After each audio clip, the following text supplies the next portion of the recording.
The Asantehene, His Royal Majesty Otumfuo Osei Tutu II, the Prince, and their retinue, they have left our shores, but their visit has left a lasting impression in our minds. And so joining us this morning to talk about his visit and the possible implications is Minister of Foreign and CARICOM Affairs, Dr. Amory Brown, who joins us virtually. Dr. Brown, good morning. Thank you so much for joining us on Now.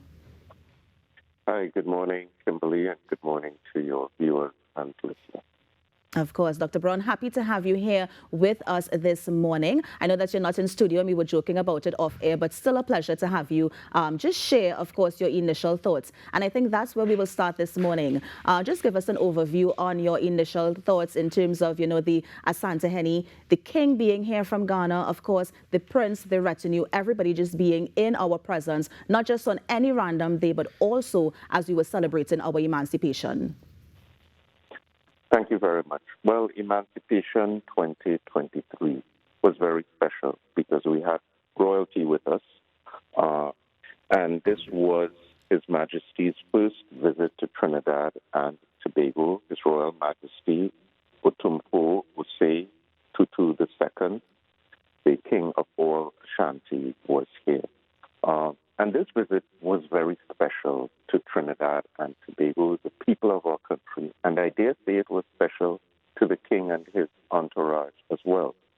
The visit lasted just under a week, from July 30th to August 5th, and the King had a very intensive program where he visited a number of sites. He had key interactions with government, with civil society, with the Emancipation Support Committee.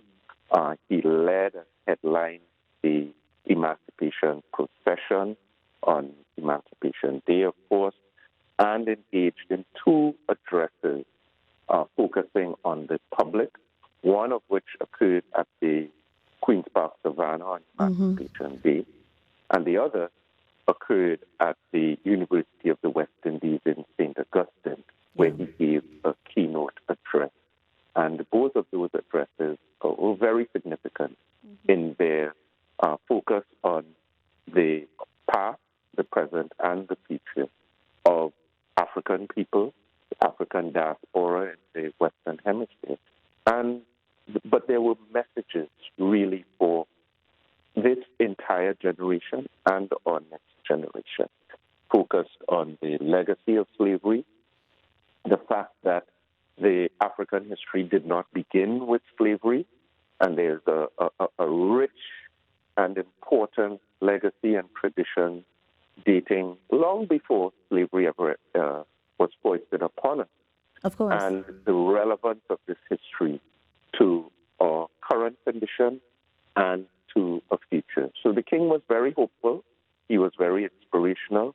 And again, he really imparted some critical wisdom and knowledge that it is our task now to distill, to provide this information and these perspectives to our school children and other elements of society as we move into the future. So I would say there was great value in this visit. Another highlight for me personally was when the King visited Fort George, hosted by the Ministry of Culture, Tourism, and the Arts, and laid a plaque and gave a small speech at the Fort George site, given that the Signal House at Fort George was designed many, many years ago by a prince of Ashanti who was exiled by the British Empire to Trinidad, thinking that, he would just come here and probably be obscure and live out his days here. This is when there were attempts being made to really extinguish the power of the Ashanti Kingdom. Of course. So Dr. Brown, allow me just to interject here for a quick second, because I like that we made that transition to the historical visit to Fort George, because if I understand correctly, he also left a handwritten message when he visited as well. Yes. So that has been preserved, and again will now enhance the experience of visitors. So what they will be viewing, visitors not just the colonial heritage of Fort George, but the hand of the king as well, which speaks to the contribution of our African heritage and the Ashanti kingdom and its prince to the structure there and the experience at Fort George. So I thought that was also very, very significant. And then the king really spent some time interacting with, he kept saying his people, because his view is really a world view.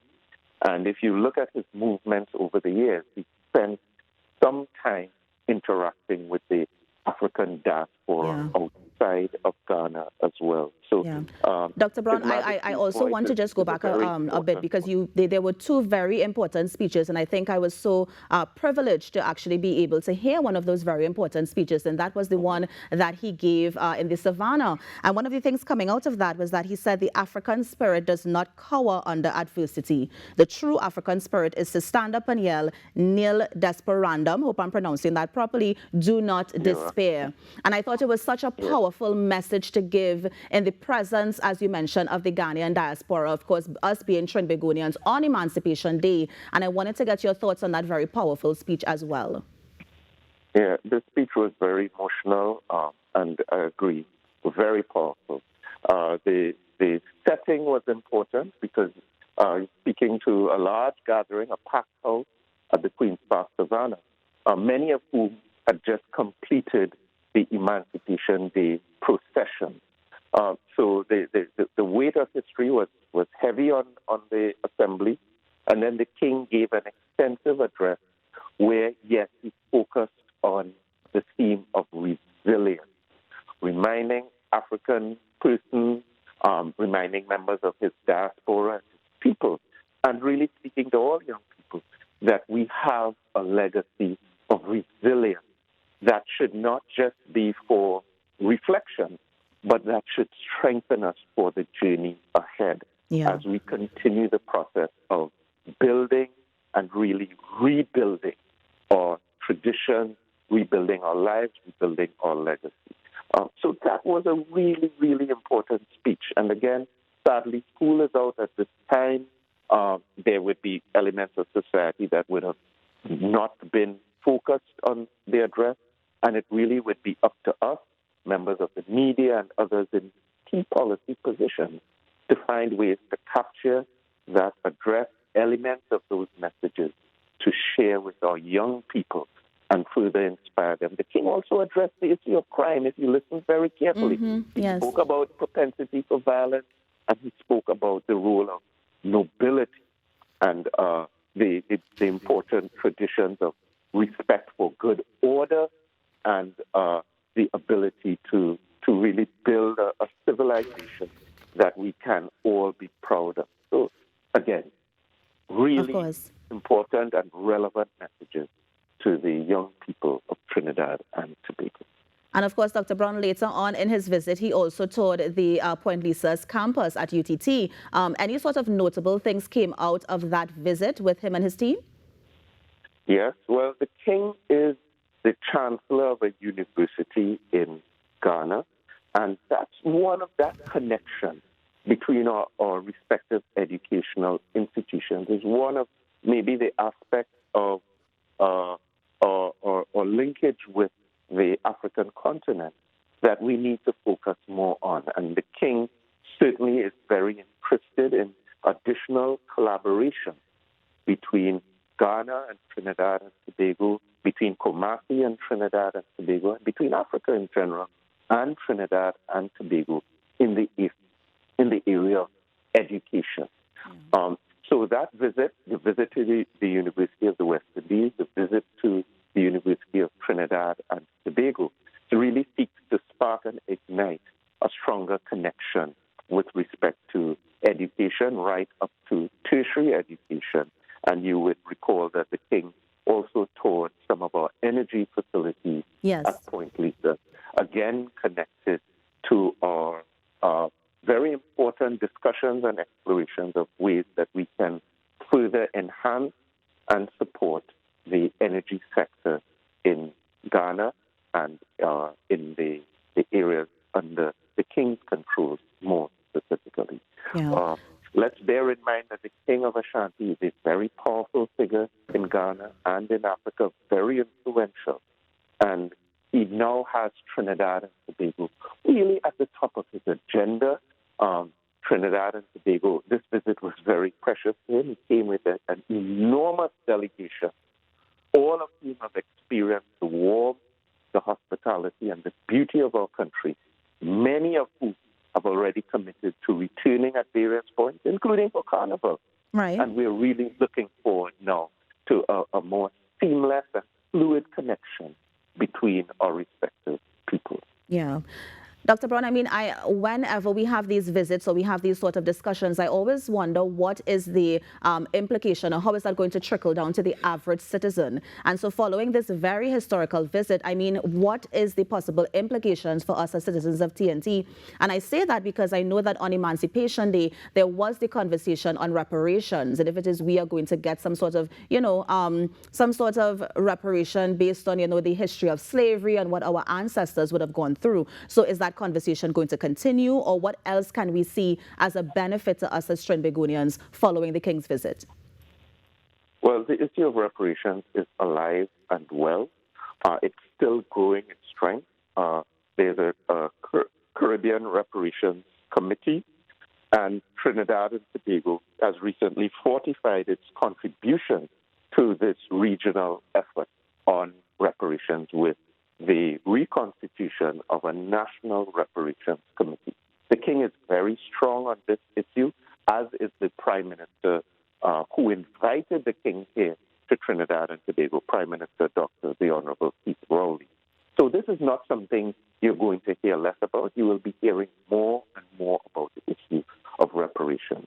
We did address in our internal discussion the fact that the Dutch government has at least taken some initial steps in issuing an apology for their contribution to that awful chapter in history of slavery and the need for others to make this initial step.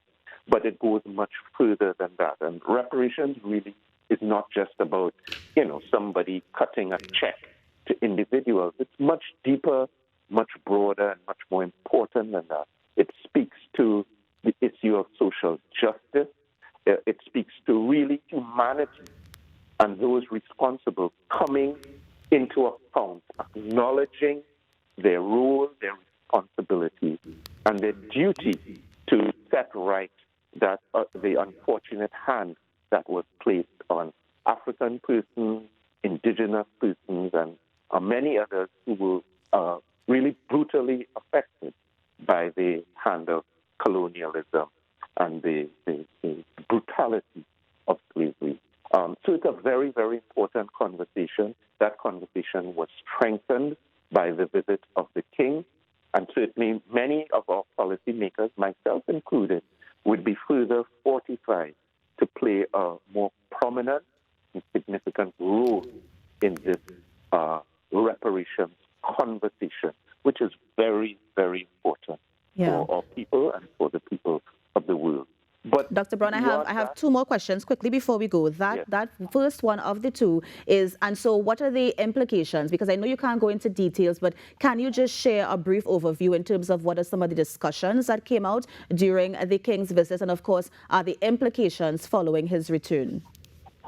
Right. So some of the other areas that we touched upon was the area of tourism, to explore a better linkage between the tourism sectors in Ghana and in Trinidad and Tobago and the wider Caribbean. Connected to that is the issue of air linkages, air transport, and there was some significant discussion along those lines. We are on both sides committed to the establishment of direct air linkages between the continent of Africa and the Caribbean, and Trinidad and Tobago would have to have a significant role in that regard. There were also conversations around trade and investment. The Ghanaian side came with a very strong investment team engaged engaged in a wide range of meetings with the Minister of Trade and Industry, of the private sector here in Trinidad and Tobago, and there was really some very important connections made on both sides to a deeper extent than has ever occurred before. And so we can look forward to trade and investment benefits coming out of this visit as well.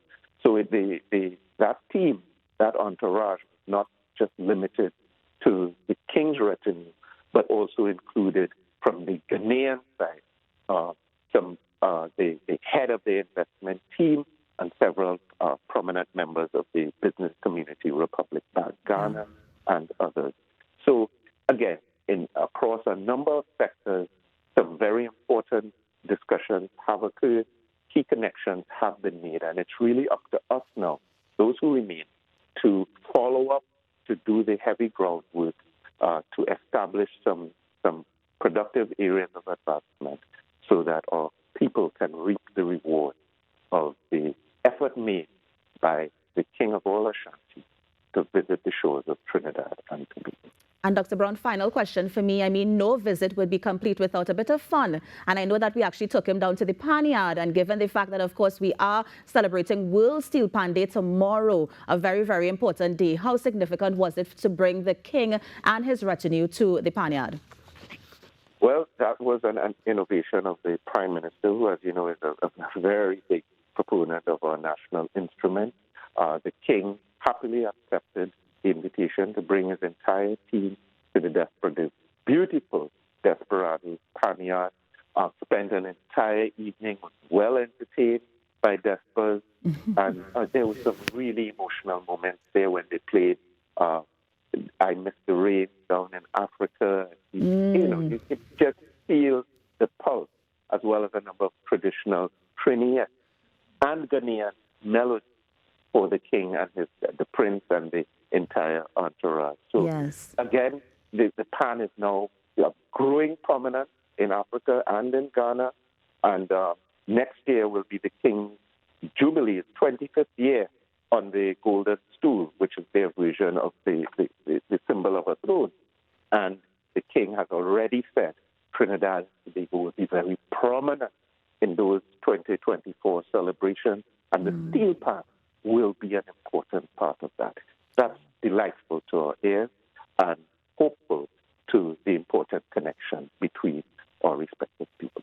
Yeah. Well, Dr. Brown, always a pleasure to have you join us on the Now Morning Show. Thank you so much for joining us this morning. And we look forward to see how those discussions are going to play out in real time. So thank you so much once again.